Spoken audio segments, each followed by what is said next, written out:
اعوذ باللہ من الشیطان الرجیم، بسم اللہ الرحمن الرحیم۔ میرا نام طاہرہ اقبال ہے، میں جماعت اسلامی کی اسلامیات کی ٹیچر ہوں، اور آج میرا موضوع ہے عقائد فرشتے۔ تو بچوں، آپ پیج نمبر جو ہے 20 نکالے، کتاب کا صفحہ نمبر، ٹھیک ہے۔ اس میں ہم جو ہے آج سبق جو ہے عقائد پڑھیں گے، اور اس میں جو ہم فرشتوں پر ہے ایمان، اس پر ہم بات کریں گے، ٹھیک ہے بچوں۔ تو سب سے پہلے ہم پڑھتے ہیں عقائد۔ عقائد کہتے ہیں کسے ہیں؟ عقائد عقیدے کی جمع ہے اور عقد سے نکلا ہے، اور اس کا مطلب ہے گرہ۔ اور اسلام کی جو بنیاد ہے، ہمارے اسلام کی جو بنیاد ہے، وہ 5 ارکان پر ہے۔ پہلا ہے کلمہ شہادت۔ کلمہ شہادت کا مطلب ہے کہ اللہ تعالیٰ کو ایک ماننا اور اس کے ساتھ کسی کو شریک نہ کرنا۔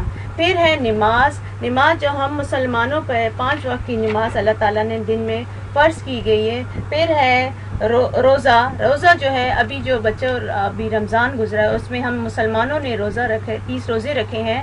تو روزہ جو ہے پورے مہینے کا 30 دن کا ہوتا ہے، وہ رکھا جاتا ہے۔ پھر ہے زکوٰۃ۔ زکوٰۃ ایسا رکن ہے جو تمام جو مالدار لوگ ہوتے ہیں ان پر سال میں 1 دفعہ دینا فرض ہوتا ہے۔ حج۔ حج بھی زندگی میں 1 مرتبہ بیت اللہ کا حج کرنا ضروری ہے۔ تو آج ہم پڑھتے ہیں عقائد فرشتے۔ عقائد اور فرشتے اعمال کی جو بنیاد ہے ہماری بچوں، ہمارے اعمال کی جو بنیاد ہے وہ ایمان پر ہے، اور ایمان وہ پکا عقیدہ ہے جس میں کوئی شک نہ ہو۔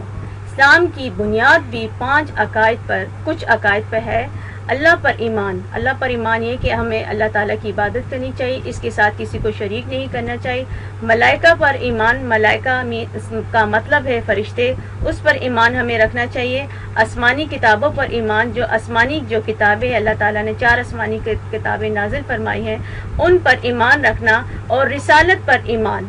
رسالت جو ہے، رسالت کی گواہی دینے کا مطلب یہ ہے کہ حضرت محمد صلی اللہ علیہ وآلہ وسلم کو اللہ تعالیٰ کا بندہ اور اس کا آخری نبی مانا جائے۔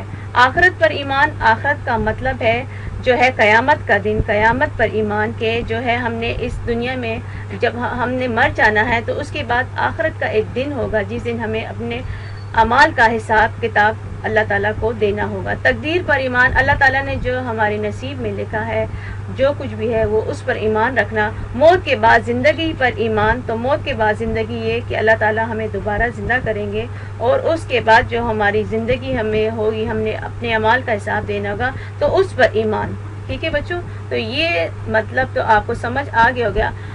اب ہم پڑھتے ہیں، تھوڑا سمجھتے ہیں کہ عربی زبان میں فرشتہ کو ملک کہتے ہیں، اور ملائکہ اس کی جمع ہے۔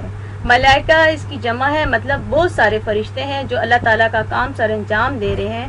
فرشتہ جو ہے جس کے معنی پیغام لانے کے، یہ فرشتے اللہ تعالیٰ کا حکم بندوں تک لاتے، اس لیے انہیں ملائکہ کہا جاتا ہے۔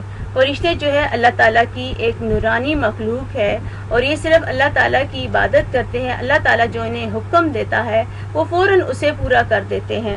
اور فرشتوں پر ایمان لانا جو ہمارا آج کا موضوع بھی ہے، اس پر ایمان لانا ضروری ہے۔ فرشتے جو ہے اللہ تعالیٰ کا حکم مانتے ہیں، اور ان سے کوئی گناہ یا غلطی نہیں ہوتی۔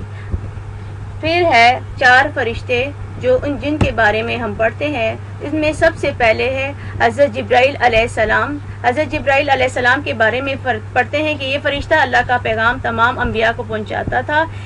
ان کے 600 پر تھے، انہوں نے اپنے پروں سے پورے آسمان کو ڈھانپ رکھا تھا۔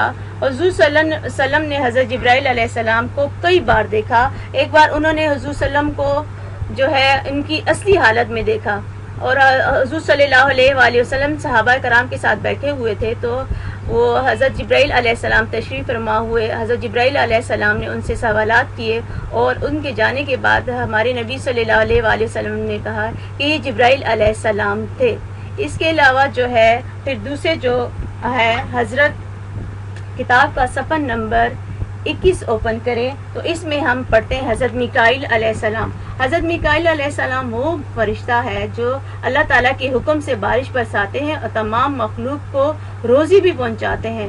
پھر ہے حضرت اسرائیل علیہ السلام. حضرت اسرائیل جان نکالنے والا فرشتہ جو تمام مخلوقات اللہ تعالیٰ کی ہے، ان کی جان نکالنے کا ذمہ حضرت اسرائیل علیہ السلام کو دیا گیا. حضرت اسرائیل علیہ السلام اللہ تعالیٰ کے حکم سے موت کے وقت سارے جانداروں کی جان نکالتے ہیں. حضرت اسرافیل علیہ السلام یہ جو ہے قیامت کے دن ان کا کام ہوگا کہ قیامت کے دن اللہ کے حکم سے سور پھونکیں گے. سور ایک بگل کی ہوگا اور اس میں جو ہے حضرت اسرافیل علیہ السلام اسے پھونکیں گے اور اس سور سے بہت زوردار آواز پیدا ہوگی. اس کی آواز سے سب جاندار مر جائیں گے. پھر حضرت اسرافیل علیہ السلام دوبارہ سور پھونکیں گے تو سب جاندار پھر زندہ ہو جائیں گے. یہ حضرت اسرافیل علیہ السلام کا کام ہے. پھر ہے مالک. یہ فرشتہ جہنم کا دروگہ ہے. دروگہ مطلب نگرانی، یعنی جہنم کی جو نگرانی کر رہا ہے وہ یہ فرشتہ کر رہا ہے. پھر ہے کرامن کاتبین. کرامن کاتبین یہ بھی اللہ تعالیٰ کے دو ایسے فرشتے ہیں جو ان کے انسانوں کے اعمال لکھتے ہیں. ایک فرشتہ دائیں طرف ہے اور دوسری طرف ہمارے بائیں طرف ہے. اگر انسان اچھے اعمال کرے گا تو اس کے دائیں طرف کا فرشتہ اس کا لکھے گا، اور برے اعمال کرے گا تو اللہ تعالیٰ جو بائیں فرشتہ ہے وہ یہ جو ہے لکھے گا. اس کے بعد ہے صفحہ نمبر 22، پیج نمبر 22 نکالیں.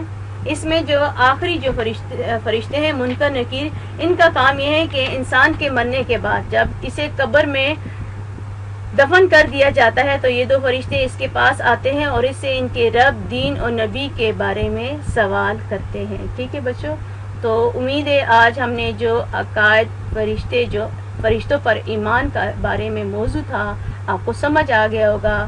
اور اس کے بعد ہم جو ہے ہوم ورک کی طرف جاتے ہیں کہ ہوم ورک جو ہے آپ کا یہ ہے کہ جو آپ کو نوٹس دیے گئے ہیں ان کو کاپی پہ لکھیں اور یاد کریں، اور اپنا بہت خیال رکھیں. انشاءاللہ نیکسٹ موضوع کے ساتھ میں دوبارہ حاضر ہوں گی. اللہ حافظ.